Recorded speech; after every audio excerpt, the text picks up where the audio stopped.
Parameters under which someone can get a concealed carry permit and makes it a longer, more difficult process to acquire one. The New York Rifle and Pistol Association filed a lawsuit arguing that this violated the 14th Amendment. About the Second Amendment, of course, and issuing concealed carry permit. To apply for a pistol permit, you'll need to be at least 21 years old, complete 16 hours of training. Increase in the number of New Yorkers who are rushing to apply for concealed weapon permits. Long lines of people trying to get their permit applications in. But then the legislature stepped in to impose a number of new conditions, sparking a stampede from people. Justice Sotomayor refused to immediately halt New York's contentious permanent rifle and shotgun requirements, but the case has now been sent to Justice Thomas. Justice Thomas has scheduled a conference for Thursday, May 16th, so there will be significant developments in this case. New York's discretionary arm permit. A fresh matter is currently requesting prompt assistance from the Supreme Court. In this video, we will be discussing a case that challenges New York's permit requirements for buying and owning rifles and shotguns in the city of New York. These requirements state that you need a permit to purchase and possess these arms. A significant problem with these permits is that they are completely discretionary, meaning that the New York City Police Department decides who can legally buy and own these arms. Essentially, they determine who has good enough moral character to exercise their right to bear arms. This emergency application was recently sent to Justice Sotomayor because she is responsible for reviewing and approving emergency applications that come out of the Second Circuit.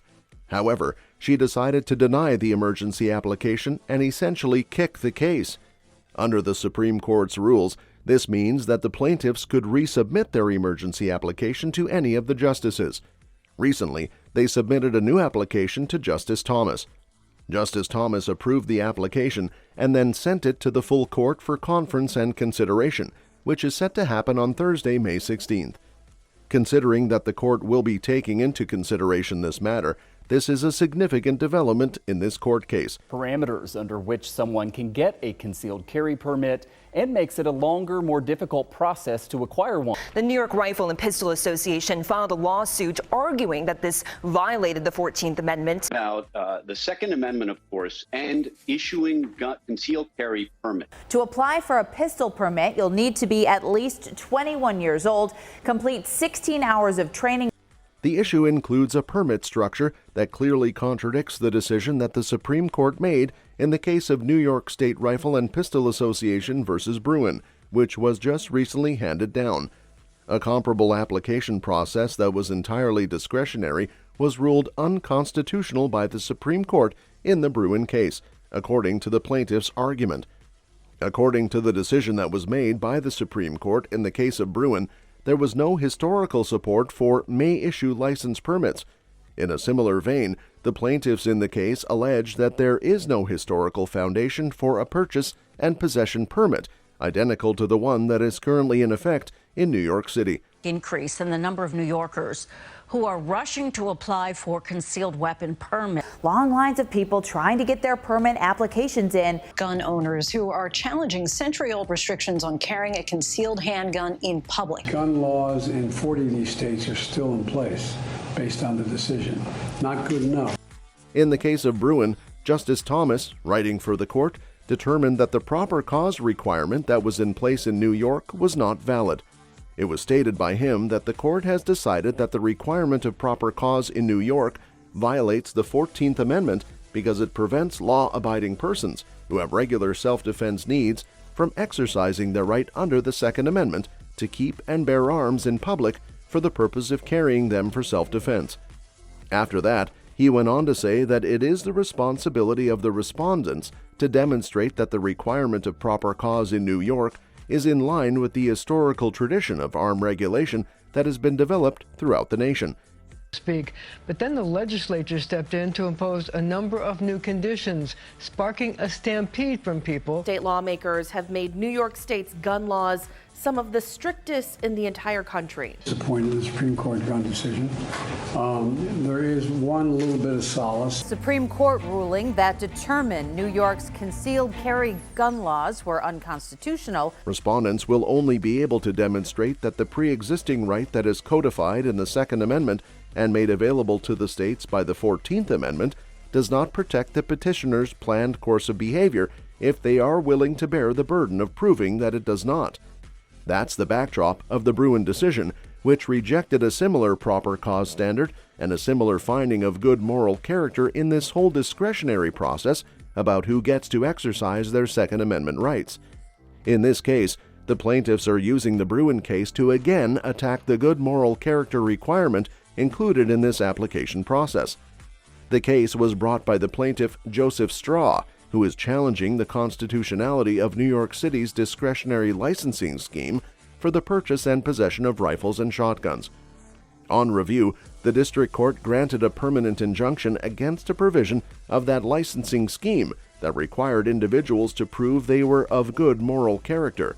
Supreme Court has just struck down a New York state law that restricted who could carry a concealed handgun. Whether the Constitution guarantees the right for New Yorkers to carry firearms in public. And then turn over your social media accounts. Once you have a permit, you'll also have to recertify. It may be related to the fact that the NYPD might have to hire more people for the gun unit to go through the social media posts. The judge found that part of the law improper and therefore issued a permanent injunction against it. That was a significant win, but the city of New York was not going to let that sit, and of course, appealed that decision to the Second Circuit. While seeking review of the case, they also sought a stay of the decision below, wanting to put a halt on that ruling.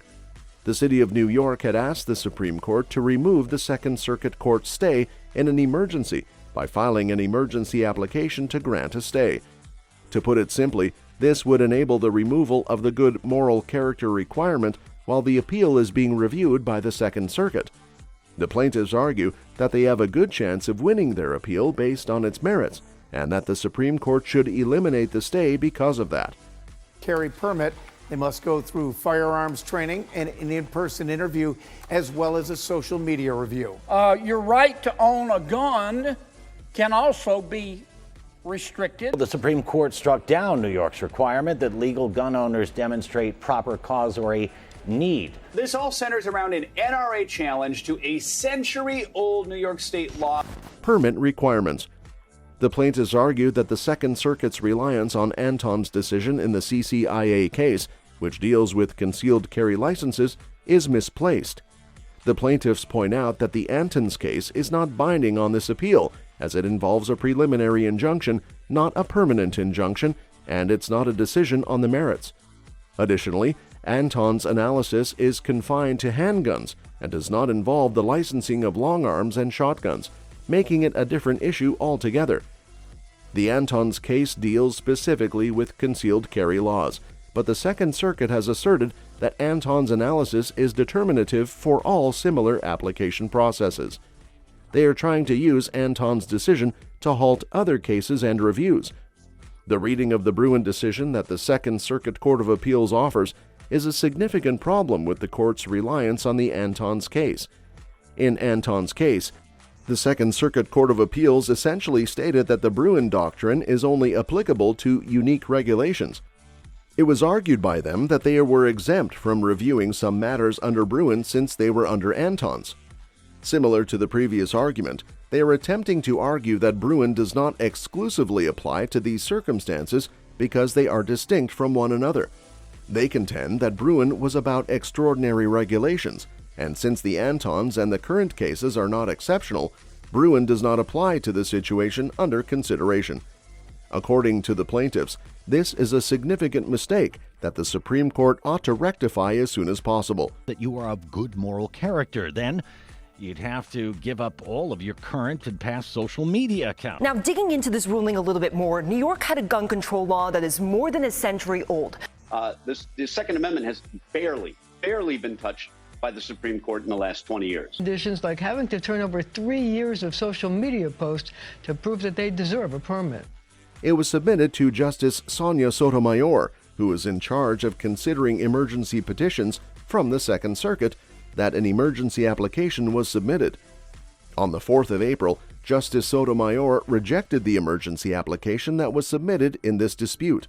A great number of people were taken aback by this, as it is typical for a justice to submit applications of this nature to the entire court for a vote. On the other hand, Justice Sotomayor decided to reject the application on her own without bringing it before the entire court. For Justice Sotomayor, this is not a rare occurrence, particularly in cases that include the state of New York. Her prior decision to reject the Gazzola ammunition emergency application was made independently, without the application being referred to the entire court. After the Gazzola denial, the case was submitted to Justice Thomas on an emergency basis, and he then referred it to the full court for consideration. The same process is occurring in the current case. The plaintiffs submitted a new emergency application to Justice Thomas, who authored the Bruin decision. Justice Thomas accepted the application and referred it to the full court for conference and consideration on Thursday, May 16th. The May 16th conference now includes several Second Amendment cases submitted for the court's consideration, including this one from New York. The hope is that the following week we do not see an order list denying this case or any of the other Second Amendment cases. A pistol permit holder in New York State, you might have to recertify online. NYPD refused to say how many of the nearly 15,000 who requested gun permits. We're not going to give it to you. We're not going to make it harder for you to get your pistol permit to protect yourself. There is concern that several Illinois arm ban cases scheduled for the same conference dates might also face denials. Ideally, we hope for a rescheduling of the conference, signaling the Supreme Court's interest in these cases and a desire for additional information.